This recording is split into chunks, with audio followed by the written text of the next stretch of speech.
Okay, good morning, everybody. Hope everybody is well. Happy Monday. Bring over the desk. Happy Monday. Hope everybody's had a great weekend. For those who were here with me yesterday, thank you so much. What's better than the Sunday morning crew? For those who are here now, thank you for being here now. Great opportunity to grow because it's a new week. Thank God it's Monday. Even if you don't feel it, just say it. Because it feels better when you say it. Thank God it's Monday. You have a week. You have a week. Can you imagine what we can look like in a week? We can be totally different people. We can bring so much good into our lives. We can move multiple inches and become things that we never thought possible. Yesterday, we started to bring into this new world of discipline. Yesterday, we began, for those who are joining us now for the first time, I'll do a quick little review. We spent a lot of time on the idea of strength, of enthusiasm.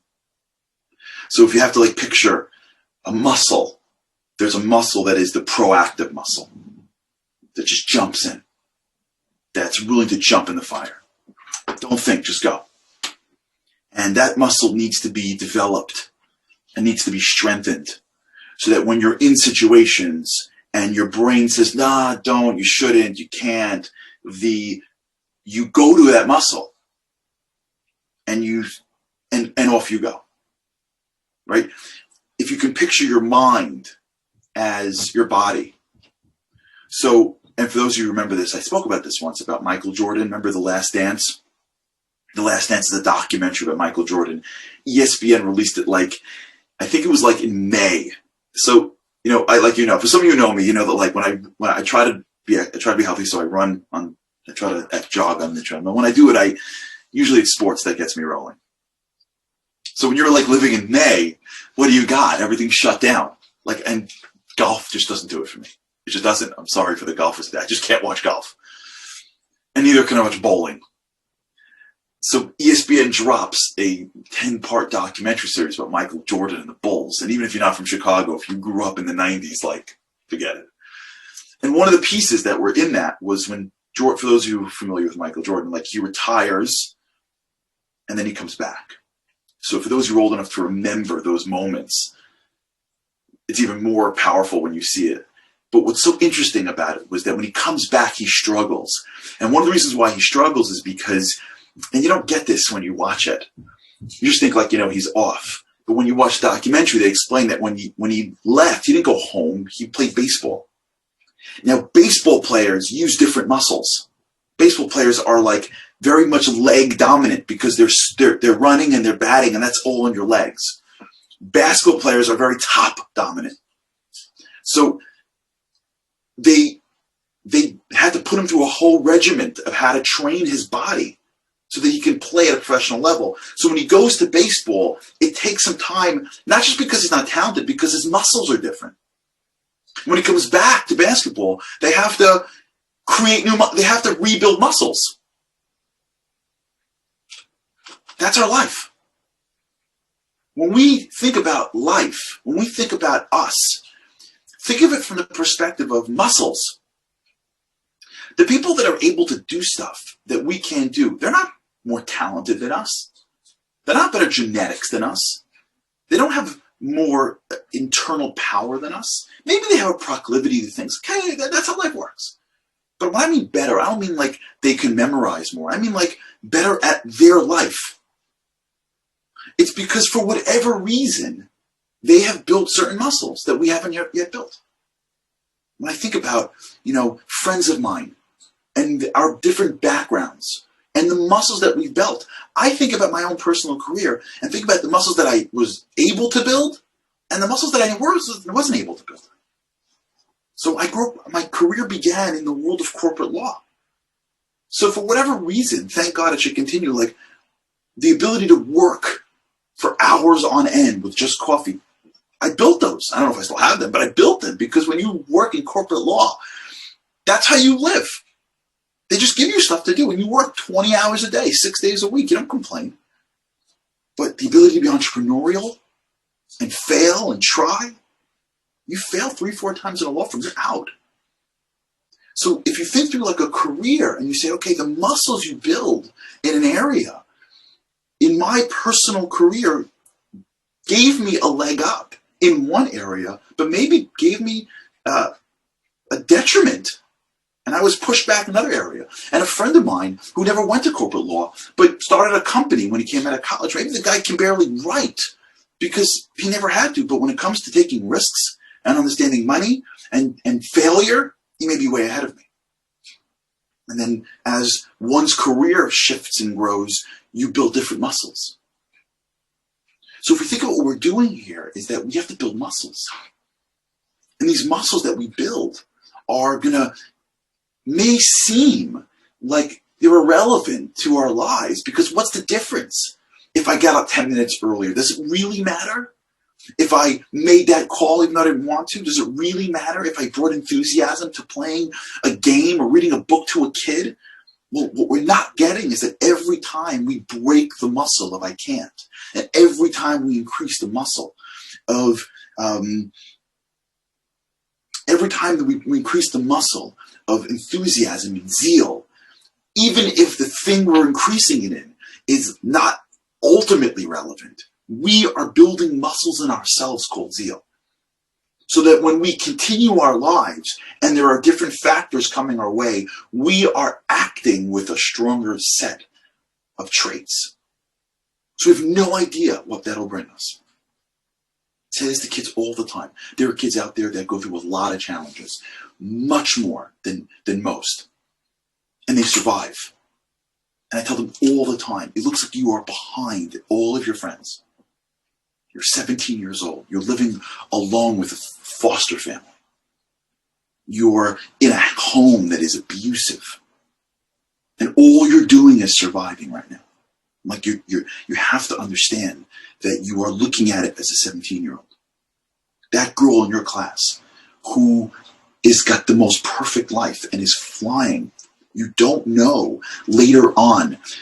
And you don't compare and point. That's not healthy. But from that girl who looks around and goes, everyone is 50 steps ahead of me.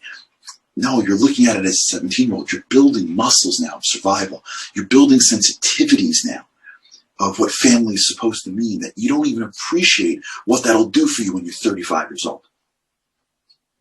So when we talk about what we're doing every day, when we talk about journaling, when we talk about taking on small little things, it's not like nice if we do it. We're building the muscles of what's going to make us a professional person. And by the way, if we only achieve our goals at 65, 70, 75, 80, who cares? Who cares when we realize it or not? Michael Jordan is sitting under that bench trying to lift that one weight in a direction where his body moves a little bit to the left because his trainer says this is good for shooting a shot. He doesn't know that in 15 years he's going to be playing in a championship game and he's going to have to move his body that way. He doesn't think that way. He just focuses on the workout. That's what we're doing here. We have to appreciate that and understand that.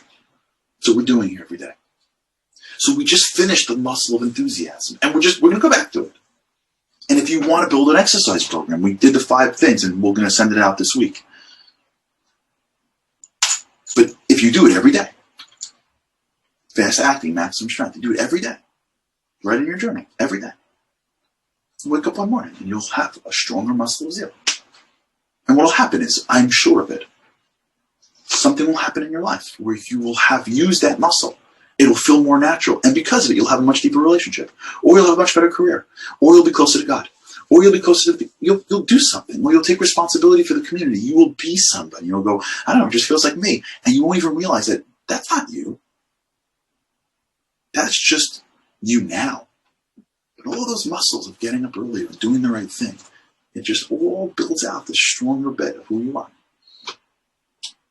There's another muscle that we introduced yesterday. That's the muscle of enthusiasm. I'm sorry. That's the muscle of discipline. Remember, enthusiasm is the muscle of yes. Discipline is the muscle of no. We began by talking about this incredible study done by a man named Walter Mischel in the 1970s, where he took young children, put them in a room, and they had very similar, from what I understand, very similar socioeconomic backgrounds. They were mostly children of professors in Stanford. So it wasn't like they came from different, homes and different income levels, different educational levels. And he gave them a marshmallow and said, if you eat it now, fine. And if not, if you could hold out, we're going to come back with 2. Now, think about that from a logical perspective now. You're a kid, or you're a person. Someone gives you a benefit. You didn't have it before. Now you have a benefit. And they tell you, just wait a little bit. Just a few minutes. And you double your benefit. If I gave you money, you didn't have the money before I gave you. I walked in and I handed you $100, just right now. I just sent you a Zelle for $100 and I said, just wait till the end of the show. I'll give you 2. You'd be like, all right. And children just have to wait. And they watched them through this glass. And those who waited came back and got a marshmallow. Seems simple. Actually, they followed them for the rest of their lives and found that they had a greater propensity towards success in life. In understanding why this would be, Michelle begins this process, and since then it's been replicated I don't know how many times, that one of the most important muscles is the muscle of no. Right, at the other end. Remember we spoke yesterday about this concept about knowing when to give and knowing when to take. Not really taking, but knowing when to say yes and knowing when to say no. The right and the left. We spoke about it in the context of children. A parent has to know how to use the muscles. And we have a muscle called discipline. And the idea basically is that the human being in life has a lot of things that it shouldn't do. Just like we have a lot of things that we should do that we don't, there's a lot of things that we shouldn't do that we do. And one of the hardest muscles that we have to live in is the muscle of self-regulation and self-control. If you think about what really enables us to achieve success, right? If you have this power source, and this power source is there for you, so you have a certain amount of willpower every day. You have a certain amount of energy you put out every day. There's only a certain amount that you can give. If there's no control, it goes everywhere. And so it'll go to the things that you shouldn't do and the things that you should do. But the things that you should do will just be at the same level. So if I have, like we spoke earlier about this idea about willpower. Remember the work that we did by Baumeister?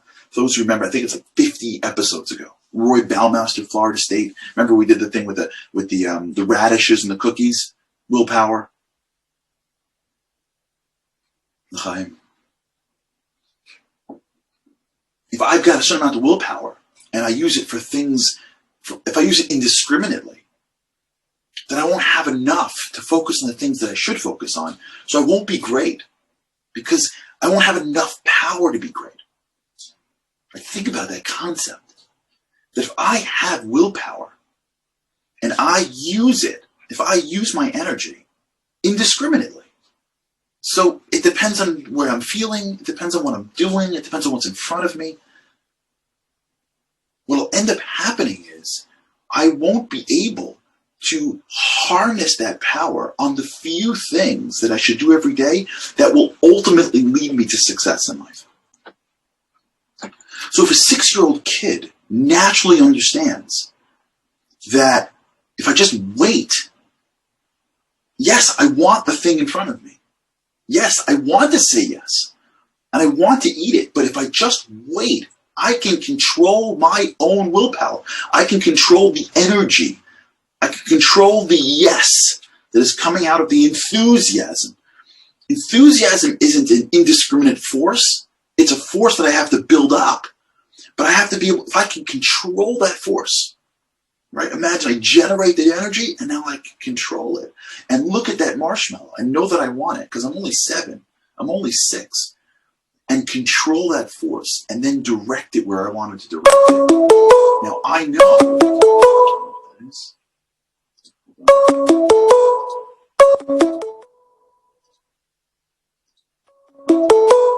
Sorry, beeps. I can direct that force. Now I have a skill that I'm going to use in my life. So that same kid isn't smarter than the kid next to him, but that kid's got Netflix to watch. and ESPN to review and a conversation to have, but it uses the same power to hold back that and put it onto their SAT study. And that kid uses that same power to go out there and talk to everyone else and look at everyone else. But I'm married. I'm putting all that power into my spouse. And that same kid, as they grow up, looks at everything that he wants to do and has always got a new idea, but takes all that power, puts it into his career. It's that same trait that the kid showed at 6, 7, 8 years old that he ultimately then uses throughout his life. And that one trait gives him or her this unique ability to now focus that power on studying for my tests, of having the right friends, of staying away from things that are bad for me, of getting into the right schools, of having the right careers, of having long-lasting relationships. So why does this work for him? So let's delve into the science a little bit. So in our brains, there are two parts of our brains that are at a conflict with each other. And we're going to delve into our minds a little bit and then really begin to understand what takes place in our brains and why this ability to self-regulate, whether you have it naturally or not, you can grow it. Me and you can take whatever ability we have to say no to the food that we shouldn't eat, to the sleep that we shouldn't have, to the people we shouldn't be hanging out with, to the activities that we shouldn't be doing. We can say no if we strengthen that muscle. So let's begin the science here, and we'll talk about it throughout the week. We'll talk about also the spirituality of it. In our minds, there are two parts of our brains. One is called the limbic system. It's in the back of our brains. It's where our amygdala is. Remember, the amygdala hijack is the place in which it's the part of our brain that senses the fear, the risks in life. It's what triggers fight or flight. It's why we go somewhere and feel something when we're in threats or in dangers, or we're in perceived threats or dangers. That's why when you get up to speak in public, you start sweating and you can't eat. It's all your body. Your amygdala hijacks because it perceives risk. In this case, risk of social disapproval, God forbid. If you're out on the street and you're in a place you don't know, you feel lost. If you're in a place that you feel there's danger. What happens when there's danger? Whenever you're driving and it's dangerous, you get lost. You're driving, you're doing like a million things. You're talking on the phone, you're doing the radio, and all of a sudden, like you don't know where you are, and you're like, I gotta call you back. And then you like, what happens to your body? And then all of a sudden, like you're like a different person until you can find your way. And then like, you're hijack. Your amygdala hijack, the back of your brain, the limbic system, and it's what they call the hot system. And you feel hot, not like physically hot, but like intense. It brings an intensity. It's actually very good for you. Your eyes dilate because your pupils have to be focused. Your stomach feels off because the juices are flowing to your extremities because you don't need to eat when you're in danger. You need to use your power to go and do things. Your every aspect of your body changes. So when you feel nervous before you get up and do anything, it's a good thing. Nerves are a sign that your body is putting you in a position to be successful, not failure. The problem is that our brains connect nervous and failure. So it creates a neuroplastic connection of, oh my God, I'm nervous, I'm going to fail, versus what it really is, which is, oh my God, I'm nervous, now I have a higher chance of succeeding. Another topic. So what happens is whenever we want something, when we desire something, when there's something in front of us that puts us in an emotional state, the limbic system starts to trigger and we act impulsively. The other part of our brain is called the prefrontal cortex. The prefrontal cortex is like where they have what's called the executive functions. That's the part of rational thought. That's the place in our brains where we act based on analysis. So for example, and we'll continue this tomorrow, you wake up in the morning and you go, I gotta lose weight. Okay? And your prefrontal cortex, because there's no food in front of you, says, yeah, I'm gonna eat healthy today, and it's gonna be great. I know I gotta go to the office and there's a birthday party, but I'm not gonna eat any of the cake or the donuts. I'm gonna bring some salad with me. And you're like, this makes total sense. Like, right? Like, I got this. Of course I'm not gonna have donuts. So I would have donuts if I want to lose weight. right? What's happening is your prefrontal cortex is like firing. Great, got it, thinking now. Then you go to work, and those donuts come out. And as they're bringing donuts, like, your limbic system's going, eat that, eat that, eat that, eat that, sugar, sugar, sugar, sugar, sugar, sugar, impulse, impulse. What's the big deal? What's the big deal? What's the big deal? What's the big deal? And there's a battle that takes place between the hot and the cold. The cold function, the hot, the limbic and the prefrontal. And that's the battle of impulse. That's the battle where all the thinking is like, well, I'll do it tomorrow. Knowing how to play in that battle is the game that we're going to talk about. This is where discipline plays. Okay. We'll continue this. For those that are with us today, Monday, we'll continue this. Thanks so much for being here. We'll talk more about these systems and how we can be much more thoughtful, disciplined, and be able to be stronger in all we do and say no to the things that we should say no to. All right. Thanks so much for tuning in. With God's help, I can't wait to see you again tomorrow. Have a great day.